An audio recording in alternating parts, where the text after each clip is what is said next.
సమస్య వచ్చినాక సమాధానం వెతుక్కోవడం మానవుడి నైజం.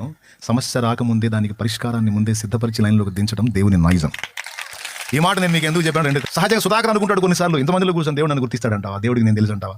ఇంతమందిలో ఇలా అనుకుంటే కోట్ల మందిలో కూర్చున్నాడు అసలు అనుకోడు, ఆ పొరపాటును కూడా దేవుడికి నేను గుర్తుండేమో. నేను చెప్తున్నా, నువ్వు ఎక్కడున్నా ఏ మూలన్నా ఇంతమందిలో అలా దూరంగా నిలబడ్డా నా దేవుడికి నువ్వు స్పష్టంగా తెలుసు. ఎలా తెలుసు అంటే, అసలు నిన్ను చేసింది ఆయన, నిన్ను ఉనికిలోకి తెచ్చింది ఆయన, నిర్మించింది ఆయన. నీకు నాకు బతుకుని ఆయన ఇవ్వాలి మనిషి అంతేరా. నువ్వు కూడా కావాలనుకున్నాడు కనుక ఉనికిలోకి వచ్చావు. ఆ మెమ్మ అంటుంది, పనికి మళ్ళీ అక్కడ చెడబుట్టావు, ఎందుకు పుట్టావు అంటుండొచ్చు మెమ్మ, అంటుండొచ్చు.